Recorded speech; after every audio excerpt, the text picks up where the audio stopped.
Hello, welcome to ISPCS Mentor. I am Brijesh again. Welcome to the Hindu Daily News Analysis. I hope आप सब बढ़िया होंगे, बहुत मेहनत और ऊर्जा के साथ अपने एग्जाम में लगे होंगे और आपके करंट अफेयर की प्रिपरेशन के लिए करंट अफेयर पर एक होलिस्टिक डेवलपमेंट, एक होलिस्टिक आप मल्टी डायमेंशनल अप्रोच के साथ मैं आ गया हूं।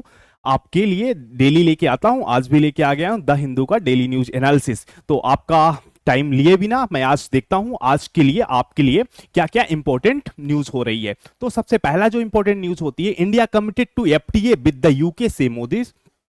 दूसरी न्यूज हो जाती है, no progress on UN security council expansion से फॉरेन इन्वेस्टर, जो हमारे फॉरेन इन्वेस्टर थे उनमें वो क्या बोल रहे हैं कि यूएन सिक्योरिटी काउंसिल के एक्सपेंशन में कोई प्रोग्रेस नहीं है। तीसरा है, डीआरडीओ ने जो हमारी क्या थी बैलिस्टिक मिसाइल डिफेंस सिस्टम था, इसका फेज 2 क्या किया है, टेस्ट किया है। और तीसरी जो हो जाती है, grassland in Kutch likely to host cheetah from Africa.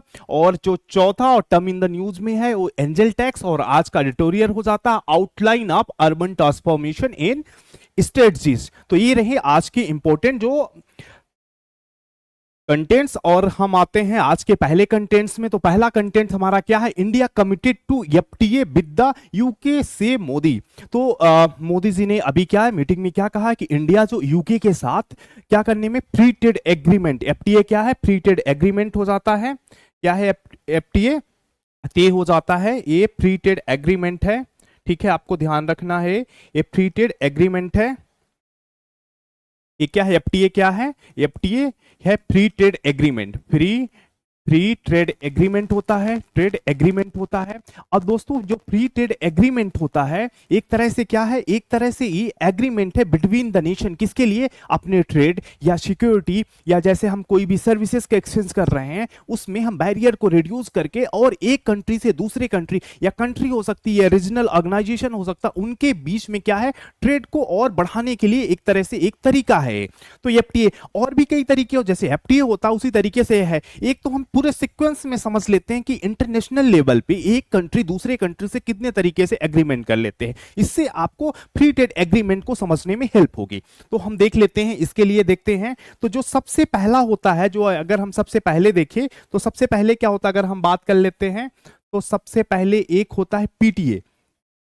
PTA, ये पीटीए क्या है, प्रेफरेंशियल ट्रेड एग्रीमेंट है। इसमें से किसी कोई आइटम या गुड्स के साथ किसी कंट्री के साथ जब हम उसमें करते हैं कि पर्टिकुलर गुड की आपको हम प्रेफरेंस देंगे, मींस सप्लाई में सबसे पहले आपको करेंगे, तो ये पीटीए हो गया। और पीटीए का अपर वर्जन है प्रेफरेंशियल ट्रेड एग्रीमेंट का, उससे ऊपर क्या हो जाता है हमारा, उससे ऊपर हो जाता है एफटीए। एफटीए इससे ऊपर क्या हो जाता है, एफटीए। एफटीए मतलब फ्री ट्रेड एग्रीमेंट। अब फ्री ट्रेड एग्रीमेंट में क्या होते हैं, हम टैरिफ और नॉन टैरिफ जो क्या होते हैं, टैरिफ और नॉन टैरिफ बैरियर होते हैं। टैरिफ मींस कि हम कस्टम ड्यूटी कितना लगा रहे हैं, और जैसे हम और गुड्स को रिलीज करने में जो प्रॉब्लम हो रही है उससे रिलेटेड एग्रीमेंट होता है फ्री ट्रेड एग्रीमेंट। एक्चुअली इसमें कुछ नेशन या रीजनल ब्लॉक के साथ हम ये एग्रीमेंट करते हैं।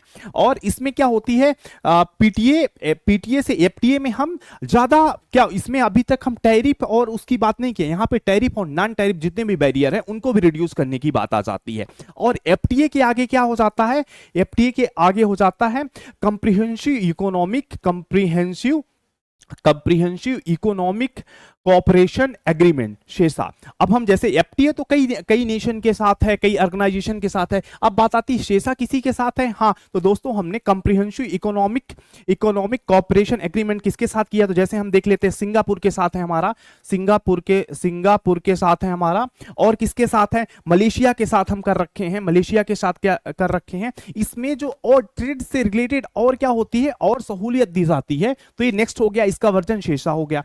फिर उसके आगे क्या हो जाता है, उसके आगे हो जाता है कस्टम यूनियन हो जाता है, कस्टम यूनियन। उसके आगे का क्या हो जाता है, कस्टम यूनियन हो जाता है, क्या कस्टम यूनियन हो जाता है। अब दोस्तों कस्टम यूनियन में क्या होता है, हम क्या कर देते हैं, नेशन के बीच में बाउंड्री कस्टम को हम एक तरह से फ्री कर देते हैं। मतलब एक कंट्री दूसरे कंट्री में अगर गुड्स को ट्रेड कर रही है क्या कर रही है, सेंड कर रही है, तो उसमें बीच में कोई कस्टम ड्यूटी अप्लाई नहीं होती, कस्टम यूनियन बन गया। जैसे हमारे यहाँ तो हम तो किसी के साथ कस्टम यूनियन में नहीं है, पर ये कहाँ पे देखने में, ये हमको यूरोपियन यूनियन में, यूरोपियन कस्टम यूनियन में देख सकता है, European custom union custom union देख सकते हैं यहाँ पे जो एक यूरोपियन कंट्रीज का ग्रुप हो जाता है जहां पे एक दूसरे के साथ ट्रेड करने पे वो ट्रेड या गुड्स को हो सकता है, सर्विसेज का हो सकता है, उसमें क्या होती है जो कस्टम ड्यूटी अप्लाई नहीं होती है। और जो इससे भी ऊपर क्या हो गया, कस्टम यूनियन से ऊपर क्या हो गया, कॉमन मार्केट हो जाता है। कॉमन मार्केट इससे भी ऊपर क्या हो गया, इससे ऊपर हो गया कॉमन मार्केट। अगर हम बात करें इससे ऊपर क्या हो गया, कॉमन मार्केट हो जाता है। क्या हो जाता है, कॉमन मार्केट। कॉमन मार्केट हो गया, कॉमन मार्केट हो गया, कॉमन मार्केट हो गया। ये भी हमको कहां पे देखने मिलेगा, ये भी हमको कॉमन मार्केट देखने के यूरोपियन कंट्रीज के साथ ही देखने को मिलता है। अब बात आती है कॉमन मार्केट में क्या हो गया। अब यहां पे जैसे नेम ही सजेस्ट कर रहा है, कॉमन मार्केट मींस एक कंट्री और दूसरे कंट्री के जो मार्केट है उसमें भी कोई डिफरेंशिएशन नहीं है, मतलब कोई भी ड्यूटी चार्ज नहीं की जा रही, फ्रीली गुड का मूवमेंट हो रहा है, एक नेशन से दूसरे नेशन को फ्रीली गुड मूवमेंट हो रहा है। तो ये हो गया कस्टम, क्या हो गया, कॉमन मार्केट। इससे भी बड़ा एक होता है, इससे भी बड़ा जो लास्ट होता है, लास्ट होता है वो कौन सा हो गया, वो बात कर रहे हैं हम, ये क्या होगा, इकोनॉमिक यूनियन। इसके बाद कॉमन मार्केट के ऊपर क्या होता है, economic union. Economic union, economic union हो गया। अब जब मार्केट तो पहले ही, आप कहोगे कि मार्केट तो पहले ही हो गया, जब एक मार्केट से दूसरे मार्केट में पहले ही कॉमन मार्केट में कोई डिफरेंस नहीं रहा, तो अब इसमें क्या होगा, इकोनॉमिक यूनियन में क्या होगा। दोस्तों यहीं पे बात आ जाती है कि इकोनॉमिक यूनियन में अभी तक तो मार्केट था, अभी तक तो सिमिलर मार्केट हुआ, अब इकोनॉमिक यूनियन में क्या हो रहा है, यहां पे जैसे मॉनेटरी पॉलिसीज और फिस्कल पॉलिसीज भी एक हो जाती है। मतलब अब कई देश जैसे यूरोपियन यूनियन में जितने भी मेंबर हैं उन सबकी मॉनेटरी पॉलिसी एक ही जगह से बन रही है, उनकी फिस्कल पॉलिसी भी लगभग क्या होती है, सिमिलर होती। जब मॉनेटरी पॉलिसी भी एक हो जाए तो उसको क्या बोल देंगे, इकोनॉमिक यूनियन हो जाएंगे। इस तरीके से एक कंप्लीट हो गया। हम एक नेशन या एक रीजनल ग्रुप दूसरे रीजनल ग्रुप से कितने तरीके से एग्रीमेंट कर सकता है, तो प्राइमरी स्टेज होता है क्या, पीटीए का, पीटीए प्रेफरेंशियल ट्रेड एग्रीमेंट, फिर free trade agreement, free trade agreement, और जो ये बात की है हम कंप्रिहेंसिव इकोनॉमिक ऑपरेशन में क्या प्रॉब्लम होती है, इन दोनों में क्या डिफरेंस है। जो फ्री ट्रेड एग्रीमेंट होता है उसमें निगेटिव लिस्ट भी होती है, निगेटिव लिस्ट इसको होती है, मतलब उन वस्तुओं को लिए जिसमें हमें ट्रेड नहीं करना, एक दूसरे नेशन के बीच में ट्रेड नहीं करना, वो हो गया।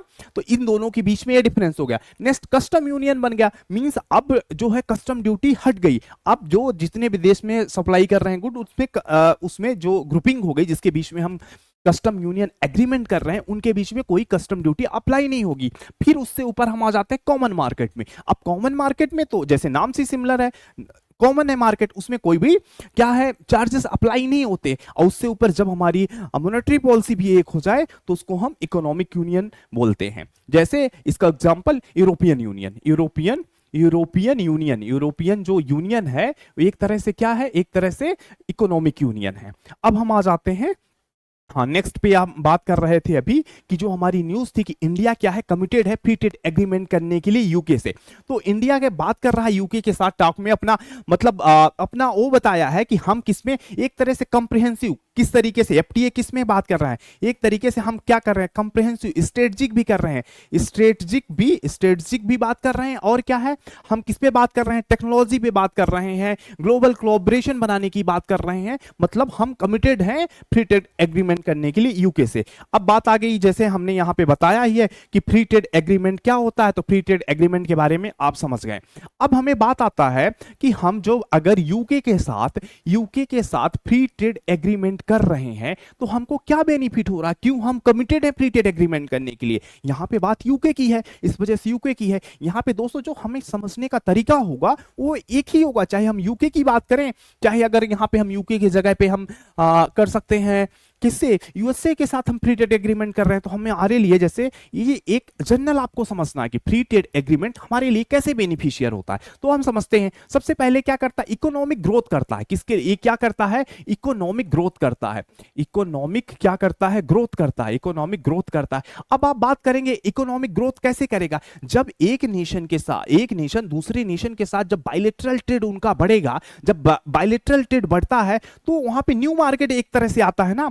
एक तरह से न्यू मार्केट आता है। जब न्यू मार्केट होगा तो वहां पे क्या होगा, इकोनॉमिक एक्टिविटी ज्यादा होगी, प्रोडक्शन ज्यादा होगी, हमारा अब एक्सपोर्ट ज्यादा होगा। तो हमारा जब एक्सपोर्ट ज्यादा होगा, प्रोडक्शन ज्यादा होगा, तो इकोनॉमिक ग्रोथ तो होगा ही। तो इकोनॉमिक ग्रोथ हो गया। नेक्स्ट दूसरा बात हो गई, और क्या हमें फायदा होगा, दूसरी बात होगी हमारा जॉब क्रिएशन होगा।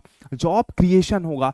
अब बात आती है जॉब क्रिएशन कैसे होगा, जब हमारी इकोनॉमिक एक्टिविटी बढ़ेगी, इकोनॉमिक ग्रोथ होगा, मींस प्रोडक्शन बढ़ेगा, तो प्रोडक्शन कौन करेगा, वहां पे हमें क्या होगा, एम्प्लॉयमेंट की जरूरत होगी ना। तो हमारे कंट्री में जॉब क्रिएशन होगा। और हमारी कंट्री में जैसे अभी हमने बजट में भी बात किया कि एम्प्लॉयमेंट क्या है, एक मेजर इशू है, तो इससे हमको हेल्प मिलेगा। नेक्स्ट बात क्या हो गई, इन्वेस्टमेंट फ्लो होगा। इन्वेस्टमेंट फ्लो होगा, इन्वेस्टमेंट फ्लो होगा। इन्वेस्टमेंट क्या होगा, इन्वेस्टमेंट का फ्लो बढ़ेगा, मींस हमारे यहां और एफडीआई आएंगी, फॉरेन डायरेक्ट इन्वेस्टमेंट पाएगा। ये कैसे होगा, जब हम एक दूसरे के बीच में ट्रेड बैरियर को हटाएंगे, अपने रेगुलेशन को एक दूसरे के अकॉर्डिंग करेंगे, तब वहां के इन्वेस्टर क्या होगा, जब एक कंट्री दूसरे कंट्री के में हम एक तरह से विश्वास बनाते हैं, तो वहां से क्या होगा, जो वहां के इन्वेस्टर होगा हमारे यहाँ के इन्वेस्टमेंट करेंगे, तो हमारे यहाँ क्या होगा, इन्वेस्टमेंट का फ्लो बढ़ेगा। और क्या होगा, टेक्नोलॉजी ट्रांसफर होगी, टेक्नोलॉजी ट्रांसफर होगी, टेक्नोलॉजी ट्रांसफर होगी। अब बात आती है टेक्नोलॉजी ट्रांसफर कैसे होगी, अगर कोई हमारे यहाँ एफडीआई कर रहा है, एफडीआई कर रहा है, जब एफडीआई करेगा तो यहाँ पे प्रोडक्शन करेगा, अपनी टेक्नोलॉजी का यूज करेगा, तो यहाँ भी क्या आएगी, वो टेक्नोलॉजी यहाँ पे भी आएगी। तो एक तरह से जो डेवलप नेशन है, जैसे यूके में कोई new technology, new research development, कोई न्यू चीज होगी, यहाँ पे प्रोडक्शन होगा, तो हमारे इंडिया में भी वो टेक्नोलॉजी आएगी। तो इस तरह से ट्रांसफर ऑफ टेक्नोलॉजी होगी। और क्या होगी, और अगर हम बात करें तो एक तरह से कंज्यूमर बेनिफिट होगा। कंज्यूमर को क्या बेनिफिट होगा दोस्तों, तो कंज्यूमर को वैरायटी ऑफ गुड्स मिलेगी। कंज्यूमर को क्या होगा, बेनिफिट होगा, कंज्यूमर को बेनिफिट होगा। तो कंज्यूमर को क्या बेनिफिट होगा कि उसको वैरायटी ऑफ गुड्स मिलेगी। सपोज अभी की कोई गुड्स है, उसके एक ही है ना, जो इंडिया में प्रोडक्शन हो रहा है उसी को तो हम यूज कर पाएंगे। बट अगर हम क्या करते हैं, फ्री ट्रेड एग्रीमेंट करते हैं, मींस हमारा जो बायलैटरल ट्रेड हो रहा है वो इंक्रीज हो रहा है, तो बहुत सारे और हमारे पास सब्स्टिट्यूट आ रहे हैं, तो कंज्यूमर के पास ऑप्शंस बढ़ेंगे, और ऑप्शन होना ही तो बहुत अच्छी बात होती है। तो एक तरह से हो गया, जो हम अगर यूके के साथ फ्री ट्रेड एग्रीमेंट कर रहे हैं तो ये हमको बेनिफिट हो रहा है। अब हमारे पास चैलेंजेस भी तो होंगे कुछ, तो अब चैलेंजेस क्या हो गए, इनको भी देख लेते हैं, चैलेंजेस क्या होंगे। तो हम अगर अभी बेनिफिट की बात किए हैं, तो अब इसी को आप साथ साथ में नोट डाउन करते रहिए, क्योंकि ये इंपॉर्टेंट पॉइंट है ये, और ये आपको यही नहीं आगे भी हेल्प करेंगी, ये आपको आगे भी हेल्प करेंगी। तो अब बात करते हैं चैलेंजेस क्या होगा अगर हम यूके के साथ फ्री ट्रेड एग्रीमेंट हमारा हो जाता है, या होने के लिए अब चैलेंजेस कौन कौन से हैं। हम बात कर रहे हैं किसकी, चैलेंजेस की। कौन क्या क्या हमारे पास चुनौतियां हैं, तो चुनौतियां क्या क्या है। सबसे पहली चुनौती तो हो जाती है रेगुलेटरी डिफरेंसेस। रेगुलेटरी डिफरेंसेस, अब रेगुलेटरी मतलब क्या हम कह सकते हैं, रेगुलेटरी डिफरेंसेस। अब जब वहां के जो रेगुलेशन हो गया, नियंत्रण होगा, जैसे यहाँ का हम किसी पर्टिकुलर सेक्टर के लिए रेगुलेशन है ना, एक्ट काम कर रहा है, अब वहां भी काम करना है, तो वहां पे जब फ्री ट्रेड एग्रीमेंट होगा तो यहाँ पे बात होगी कि अपने जो आप जैसे लेबर लॉ है, और लेबर लॉ हो गया, या ये इकोनॉमिक और सारे बहुत सारे जो एक्ट हैं, फैक्ट्री एज होगा, इसमें बदलाव करिए, अपने काम वर्क हाउस पर और चीजों को बनाइए। तो इसके लिए हमारे यहाँ रेगुलेशन को चेंज करना होगा, और रेगुलेशन चेंज करना इतनी आसान और जल्दी की चीज नहीं होती है, क्योंकि हमने एक बड़ी डिबेट, लॉन्ग डिबेट के बाद तो कोई एक्ट बनता है, कोई रेगुलेशन बनता है। तो एक बड़ा चीज होगा क्या कि हमें रेगुलेशन में चेंज करना होगा। और यूके में कई बार ये जो वहां के पार्लियामेंट में ब्रिटेन ने कई बार हमारे लेबर लॉ को लेके कमेंट किया कि आपको उस पर क्या करना होगा, अमेंडमेंट करना होगा। तो एक बहुत बड़ा चैलेंज है कि रेगुलेटरी डिफरेंस के लिए। दूसरा चैलेंज क्या हो जाता है, टैरिफ बैरियर हो जाता है। टैरिफ बैरियर हो जाता है, टैरिफ बैरियर हो जाता है, टैरिफ बैरियर हो जाता है। टैरिफ से कैसी हमारे लिए टैरिफ बैरियर कैसी चुनौती है, जैसे कुछ जो हमारे यहाँ जैसे न्यू इंडस्ट्री है, न्यू डेवलपमेंट हो रहा है, अगर हम यहाँ पे प्रोडक्शन कर रहे हैं, वही जो आइटम हो गया, वही गुड्स हो गया, एक्सटर्नल कंट्रीज जो हैं, एक्सटर्नल मार्केट में चीपली अवेलेबल है, अगर हम उस पे अपना टैरिफ रेट घटा देते हैं, तो हमारे इंडियन जो मार्केट होगा वहां पे वो चीजें आ जाएंगी। अब यहाँ का का प्रोडक्शन, यहाँ का जो यहाँ का जो प्रोडक्शन कर रहे हैं उनके लिए तो खतरा है ना, फिर हमारा मार्केट तो आगे नहीं बढ़ पाएगा। तो हमें कुछ चीजों को लेके टैरिफ बैरियर है जिसमें हमको उन चीजों पे हम खुद वर्क कर रहे हैं, हमको खुद जो इंटरनेशनल लेवल पे वो चीजें बनानी है। बट अगर हम उतने कंपिटेटिव नहीं है, हमारे गुड्स उतनी कंपिटेटिव नहीं है, अल्दो आई वर्क कर रहे हैं बट उतनी कंपिटेटिव नहीं है, तो उसके लिए हम क्या लगा रखे हैं, टैरिफ लगा रखते हैं। एग्जांपल अगर हम चाइना की बात करें तो चाइना में जैसे इलेक्ट्रॉनिक आइटम्स हम वर्क कर रहे हैं कंटिन्यू, बट हमारे उनके मार्केट के कंपिटेटिवनेस में नहीं है, तो अगर वो हमारे लिए वहीं पे आएंगे तो वो चीपली अवेलेबल होंगे, फिर जो इंडिया का ग्रोइंग मार्केट है वो नहीं हो पाएगा इस तरीके से। इसीलिए हम उस पर क्या टैरिफ इंपोज करके रखते हैं। अब वो टैरिफ जब हम बैरियर खत्म कर देंगे तो वो चीजें नहीं होंगी। तो ये हमारे लिए चैलेंज है, कैसे मैनेज करें उन आइटम्स को जिसमें हम अभी ग्रो कर रहे हैं, जो हमारे लिए कंपटीशन है। तो ये टैरिफ बैरियर हो गया। टैरिफ के साथ साथ नॉन टैरिफ बैरियर भी होता है। एक्चुअली टैरिफ और नॉन टैरिफ में आप समझ लीजिए कि टैरिफ और नॉन टैरिफ बैरियर में अंतर क्या होता है। टैरिफ बैरियर में होता है जैसे हमने जो टैक्स के रेट होते हैं, कस्टम ड्यूटी का रेट होता है, ये क्या होता है, टैरिफ बैरियर है। इसको हम इंक्रीज करके रखते हैं जिससे हमारा कंपिटेटिवनेस जो एक्सटर्नल गुड्स है, एक्सटर्नल मार्केट के आइटम है और इंडियन मार्केट के आइटम से कंपिटेटिवनेस बना रहे।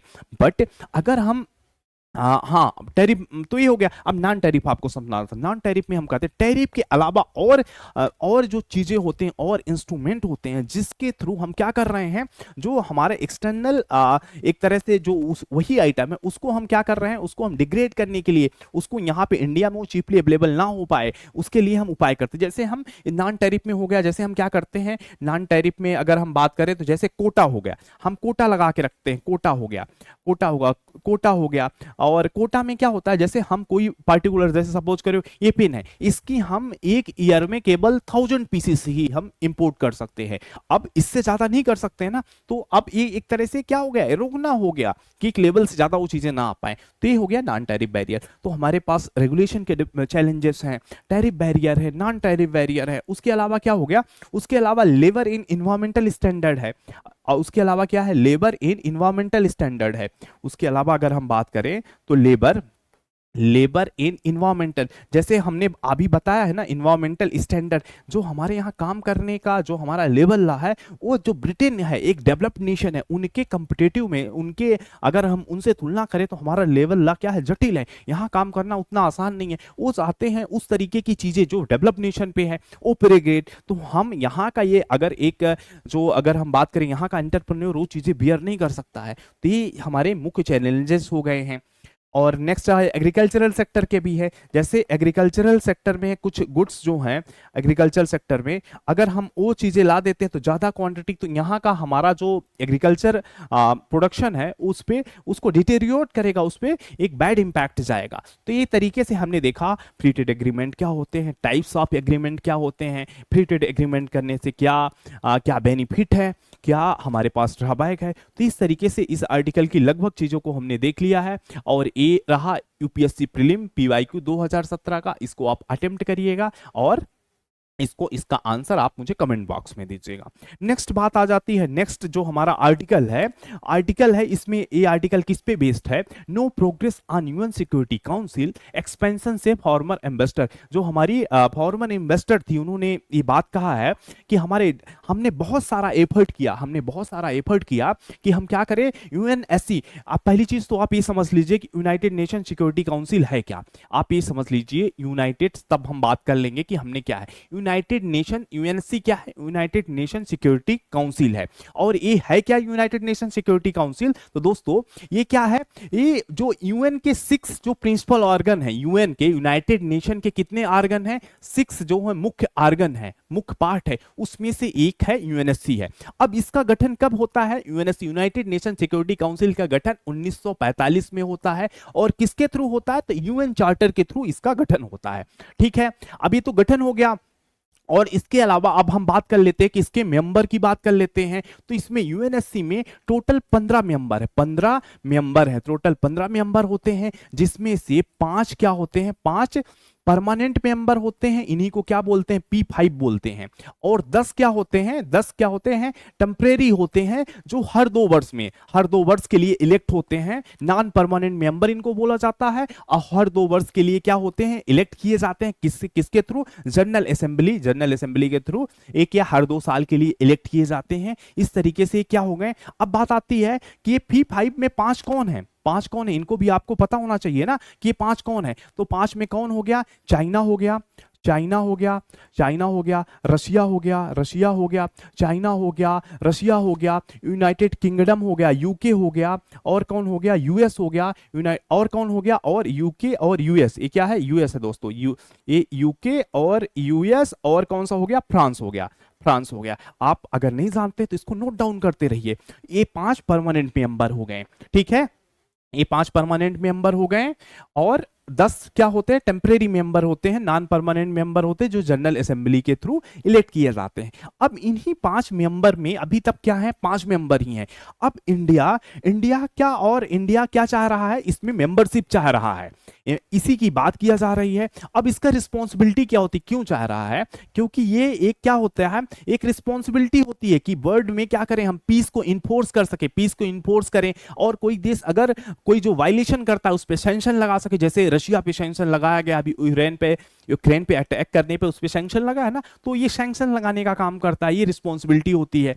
और इसमें जो अगर हम बात करें कि ये एक बार हर वर्ष में इसकी मीटिंग होती है और इसमें ये जनरल असेंबली को अपनी एनुअल रिपोर्ट देते हैं। ये तो हो गया यूएनएससी से रिलेटेड चीजें जो आपके लिए ये जरूरी हो गई। अब बात की जाती है कि ये न्यूज क्यों है और ये किसकी बात हो रही है, तो ये तो हम बेसिक चीज आपको समझाने के लिए बता दिया। अब बताया कि जो ये P5 है, P5 नेशन है, इसी में P5 नेशन में ही हम बात कर रहे हैं अभी। हाँ, P5 जो नेशन है, P5 जो नेशन है उसी पे P5 नेशन को और एक्सपेंड करने की बात हो रही है, एक्सपेंड करने की बात हो रही है कि इसमें और लोगों को और ऐड किया जाए। इसमें से मुख्य रूप से जैसे भारत भी क्या है, भारत भी इसमें ऐड होने के लिए बात कर रहा है। अब इसका तरीका क्या है कि इसमें क्या लाता जाए, एक रिजोल्यूशन आएगा किसके लिए, इसके एक्सपेंशन के लिए, कि अगर इस किसी जैसे सपोज इंडिया को इसमें P5 में ऐड करना, तो एक तरह से क्या आएगा इसमें हम एक रिजोल्यूशन आएगा और उस रिजोल्यूशन के बेस पे रिजोल्यूशन आएगा। और इसमें जो P5 नेशन है, P5 नेशन जिनकी बात किया, इन P5 के पास क्या है, वीटो पावर है, वीटो पावर है। अगर इनमें से एक भी नेशन अगर इस पे वीटो लगा देता है तो वह रिजोल्यूशन वहीं पे समाप्त हो जाता है। अगर ये वीटो लगा दिया तो रिजोल्यूशन ये समाप्त हो जाता है। अब भारत के लिए एक्चुअली यही समस्या भी है कि यहाँ पे जो P5 में हमने बात किया, चाइना भी है। अब चाइना हर बार वीटो लगा देता है, जिससे रिजोल्यूशन वहीं पे इंडिया को बनने का रिजोल्यूशन वहीं पे समाप्त हो जाता है।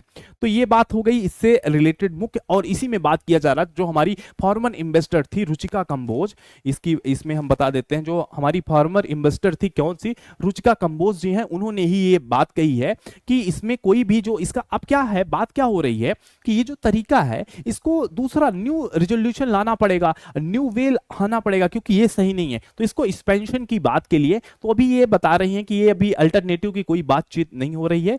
मेजर इसमें इस न्यूज पे यही था, ठीक है। और अब बढ़ते हैं हम आगे नेक्स्ट न्यूज की तरफ। अब नेक्स्ट न्यूज है हमारी DRDO test phase 2 ballistic missile defence system. अब ये बात हो गई बैलिस्टिक मिसाइल डिफेंस सिस्टम की बात हो गई है। अब इसने क्या बात किया है, ये यहाँ पे हम बात कर लेते हैं कि जो हमारी मिसाइल्स होती हैं, मिसाइल की अगर हम बात करते हैं, किसकी बात कर रहे हैं यहाँ पे, हाँ मिसाइल की अगर हम बात कर रहे हैं, जो मिसाइल है स्ट्रेटजिक जो मिसाइल होती है, स्ट्रेटजिक जो मिसाइल होती है, मिसाइल होती है वो 2 होती है, या तो क्रूज होगी और दूसरी कौन है, बैलिस्टिक है।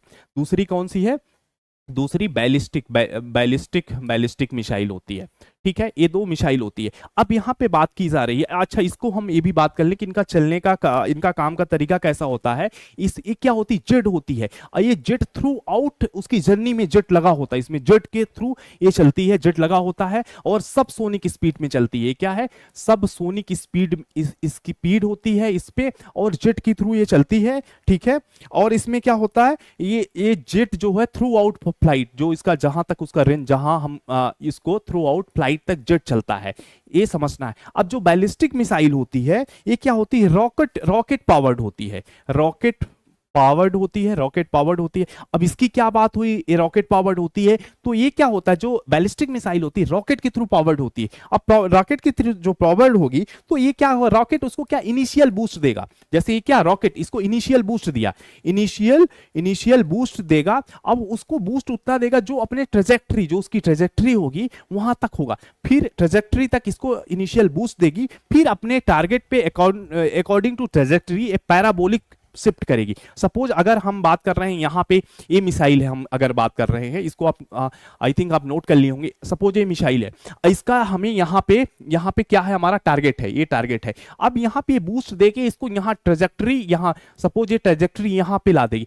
इसके बाद ये ऑटोमेशन मोड पे होती है, इस ट्रेजेक्टरी के थ्रू ये ऑटोमेटिक ये यहाँ पे क्या करेगी, जैसे टारगेट है यहाँ पे इस टारगेट को अपने अचीव करेगी। तो ये दोनों तरीके होते हैं, बैलिस्टिक और क्रूज। अब बात हो गई है सॉरी, अब यहाँ पे जो बात हो रही है, यहाँ पे बात हो रही है, ये तो हमने बात किया, ये तो बेसिक चीज हो गई। अब जो ये हमने फेस टेस्ट किया है, ये किसकी बात हो रही है, ये बैलिस्टिक मिसाइल डिफेंस सिस्टम की बात हो रही है। किसकी बात हो रही है, ballistic BMD project, ballistic missile defence system. अब जो बीएमडी प्रोजेक्ट है ये कब से चालू हुआ है, 1999 के कारगिल वार से, 1919 के कारगिल वार से चालू हुआ है, कारगिल वार से चालू हुआ है। सबसे पहले तो ये बात कर लेते हैं, तो हमने बताया ही नहीं कि जो बैलिस्टिक मिसाइल डिफेंस सिस्टम है ये काम क्या करता है।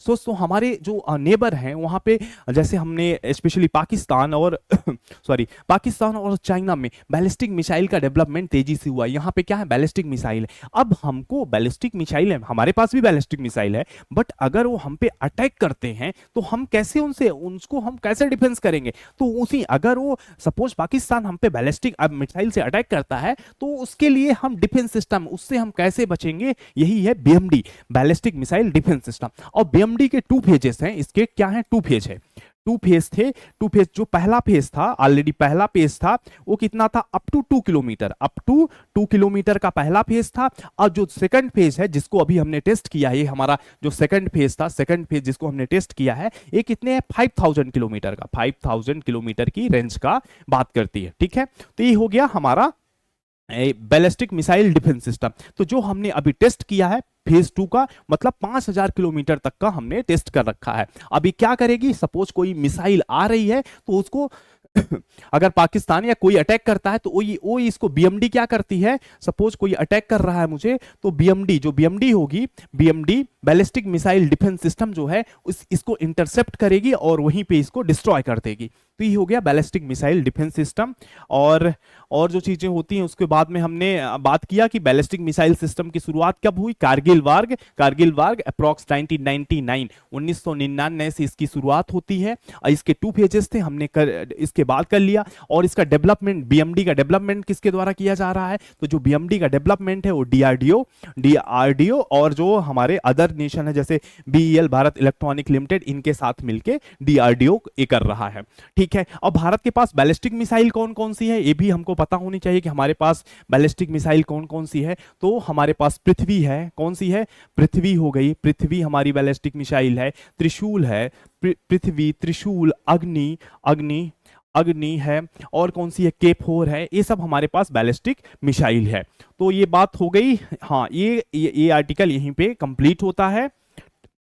नेक्स्ट आर्टिकल की तरफ बढ़ते हैं। जो हमारा नेक्स्ट आर्टिकल है वो क्या है कि ये जो हम grassland in Kutch likely to host cheetah from Africa. अब अफ्रीका का जो हमारा प्रोजेक्ट चीता है, प्रोजेक्ट चीता के तहत हमने बात किया था ना, पहले हमने नमीबिया से चीता आए थे, कहाँ पे आए थे, कूनो पालपुर नेशनल पार्क में आए थे, कूनो नेशनल पार्क में आए थे। अब उसका जो सेकेंड फेज है उसको आने के लिए हम क्या कर रहे हैं, हमारा जो है कच्छ का ग्रासलैंड है, उसको उस पे आने का नेक्स्ट प्रोजेक्ट हमारा उस पे है। कहां पे, यहीं भी बात की जाती है बन्नी ग्रासलैंड में जो सेकंड फेज का है आने की बात किया जा रहा है। और जो वहां पे और जो दूसरे हैं उनको Gandhinagar wild life sanctuary Madhya Pradesh है। गांधीनगर, ये भी ध्यान रखना है आपको, गांधीनगर जो वाइल्ड लाइफ सेंचुरी कहां पे, मध्य प्रदेश में और को शिफ्ट करना है और इसको प्रिपेयर किया जा रहा है बन्नी ग्रासलैंड को, जिससे जो नेक्स्ट फेज के नमीबिया से चीता है वो आ सके।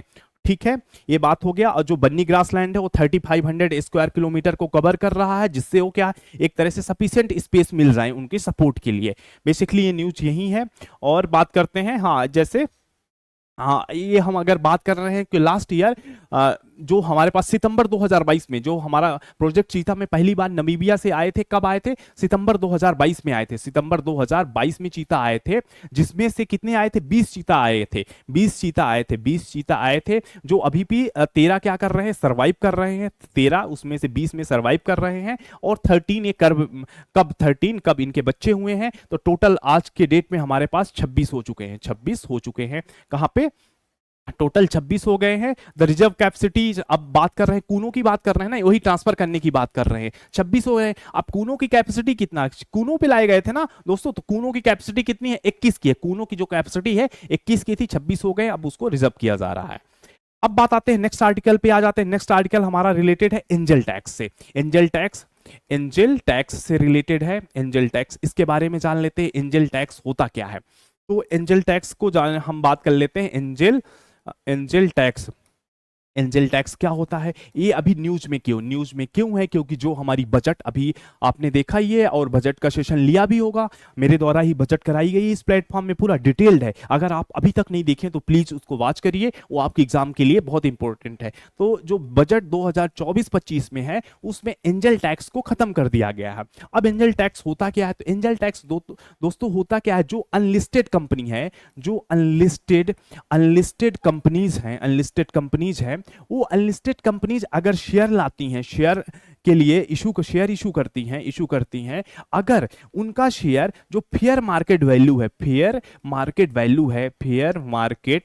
वैल्यू होता है एक शेयर का, जो एक नॉर्मल एक्सपेक्ट करते हैं कि इस कंपनी का शेयर इसकी वैल्यू होगी, इस फेयर मार्केट वैल्यू से अगर हाई रेट पे जाता है, अगर इससे क्या होता है? हाई रेट पे जाता है, इससे हाई रेट में जाता है, तो इसमें क्या होता है? टैक्स इसी पे, इस जो टोटल अमाउंट होगी उस पे एंजल टैक्स अप्लाई हो जाता है। एंजल टैक्स अप्लाई हो जाता था। इसका रेट क्या है? अप्रॉक्स 30.9% के रेट से अप्लाई हो जाता था। यही था एंजल टैक्स, जिसको बजट 2024-25 में अबॉलिश कर दिया गया है। तो इसी वजह से न्यूज में है।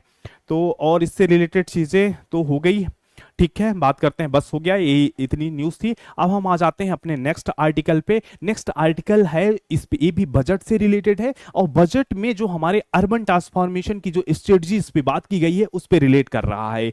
तो हम बात कर लेते हैं इसमें पहली चीज कि जो बजट में हमारा क्या किया गया है, हाउसिंग इंफ्रास्ट्रक्चर और सिटी प्लानिंग पे और फोकस किया गया है। और स्मार्ट सिटी जो प्रोग्राम था हमारा, इसके लिए कौन सा स्मार्ट सिटीज जो प्रोग्राम था उस पे और क्या किया गया है, और इंफेसिस दिया गया है, उसको और प्रमोट किया जा रहा है। इसके लिए उसमें क्या किया जा रहा है, क्यों प्रमोट किया जा रहा है? तो इसमें बात की गई कि अर्बन डेवलपमेंट, जो हमारा अर्बन डेवलपमेंट हो रहा है, मतलब जो हमारा शहरी विकास हो रहा है, शहरी विकास को और इसको गति प्रदान करने के लिए। अब शहरी विकास की जब बात आती है तो जो लगभग 50 करोड़ लोग कहां पे हैं? शहर में लगभग 50 करोड़ लोग हैं, जो कि हमारी टोटल पॉपुलेशन का कितना? 36% है। टोटल पॉपुलेशन का 36% है। और इनका ग्रोइंग रेट भी ये एनुअली 2.5% के रेट पे क्या हो रहा है, ये जो पॉपुलेशन है ग्रो कर रही है। इसी वजह से बात आ जाती है कि इस आर्टिकल में ये बात किया गया है कि क्यों जरूरी है शहरी विकास, क्योंकि जो हमारी पॉपुलेशन है 50 करोड़ शहरों में रह रही है, जो कि टोटल पॉपुलेशन का 36% है, और एनुअली ये 2.5% के रेट में ग्रो कर रही है। अब इसके लिए तो हमारी रिस्पॉन्सिबिलिटी बन जाती है। अब सबसे ज्यादा जो प्रॉब्लम हो रही है वो हाउसिंग की हो रही है। अब हाउसिंग में हम क्या कर रहे हैं, हाउसिंग की बात हो रही, तो हाउसिंग के लिए हमने क्या किए कर रहे हैं, तो इसको हमको जानने की जरूरत है। तो हमने देखा था 2015 में पीएम आवास अर्बन जो थी शहरी के लिए, हमने कब 2015 में लाया था, जिसके तहत 85 लाख लोगों को आवास को मुहैया कराया गया था। अब बात आती है 85 लाख आवास और एमआईजी मिडिल इनकम ग्रुप के लिए बना के दिया गया था। और उसके बाद बात आती है कि एडिशनली अभी इस बजट में हमने 10 लाख करोड़ प्रपोज किया है, 10 लाख करोड़ प्रपोज किया है। और हमने बात किया था कि ऐसे 14 शहरों को, 14 सिटीज को हम क्या करेंगे, कवर करेंगे, जिनकी पॉपुलेशन 30 लाख प्लस है, 30 लाख प्लस जिनकी पॉपुलेशन है, ऐसे 14 शहरों को हम क्या करेंगे, सेलेक्ट करेंगे और उनका जो डेवलपमेंट होता है ट्रांजिट ओरिएंटेड डेवलपमेंट करेंगे। ट्रांजिट ओरिएंटेड का मतलब क्या होता है दोस्तों, वहां पे परिवहन की समुचित व्यवस्था करेंगे, परिवहन की समुचित व्यवस्था करेंगे। तो एक बात हो गई ये हाउसिंग इनिशिएटिव से लेके, और आप इसको नोट करते रहिए क्योंकि आपको हमको समझाना है, इसी वजह से हम इसको इरेज कर दे रहे हैं। अगर आपको कोई भी डाउट होता तो नेक्स्ट मुझे कमेंट के माध्यम से बता दीजिएगा, नेक्स्ट टाइम से हम अलग से कर लिया करेंगे। तो ये मुख्य बातें हुई थी और साथ में हमने बात किया कि इंफ्रास्ट्रक्चर के लिए, हाउसिंग के लिए हमने 11.11 लाख करोड़ रुपीस का क्या है, फंड बनाया गया है। लाख करोड़ रुपीस का, करोड़ रुपए का क्या है, फंड बनाया गया है। इसके अलावा और इसके बाद की गई ये बात हो गई, ये तो अर्बन की डेवलपमेंट की बात हो गई। फिर उसके बाद आ जाती है नेक्स्ट है कि बात आ गई कि जो शहरों में एक और किसकी प्रॉब्लम है, सॉलिड वेस्ट की प्रॉब्लम है, सॉलिड वेस्ट की प्रॉब्लम है। तो सॉलिड वेस्ट की प्रॉब्लम से हमको सोल्यूशन के लिए बात की जाती है कि इसको हमने, गवर्नमेंट ने क्या किया है कि वीजीएफ के थ्रू इसको फुलफिल करना है। दोस्तों वीजीएफ क्या होता है, viability gap funding. Viability gap funding क्या होती है, अप टू 20% तक हम प्राइवेट स्टेक से इसकी ओनरशिप ले लेते हैं, मतलब उसका शेयर इशू करके हम लेते हैं। इसका एग्जांपल हमको यहाँ पे जो आर्टिकल में राइटर इंदौर का एग्जांपल देते हैं कि इंदौर में ये चीजें हो रही हैं। और तो हमने स्मार्ट सिटीज मिशन को और प्रमोट किया गया, और प्रमोट क्या, जो 2023-24 की जो बजट थी 8000 करोड़ की स्मार्ट सिटीज के लिए, उसको इस बार कम करके कितना कर दिया गया है, 2400 करोड़ कर दिया गया है। इसको लेके वो क्रिटिसाइज करते हैं कि ये चीजें आगे डेवलप करने के लिए हमारे लिए समस्या हो जाएगी। और नेक्स्ट बात, इस बजट में और क्या किया गया, जो इसके डेवलपमेंट के लिए इस बात किया गया है कि हमको क्या है, 100 क्या हो गए जो स्ट्रीट होते हैं, street market, 100 street market develop किए जाएंगे। और साथ में हमको फूड जो हब, एक तरह से फूड स्ट्रीट का हब 100 बनाना होगा, फूड स्ट्रीट का हब 100 बनाना होगा। तो इस तरीके से पूरा आर्टिकल इसी पे बेस्ड है, जिसको हमने डिटेल में कर दिया। और इस तरीके से आज के हमारे सारे आर्टिकल कंप्लीट होते हैं। आई होप आपको समझ में आए होंगे। ठीक है, तो आज के लिए बहुत बहुत धन्यवाद। Thank you so much.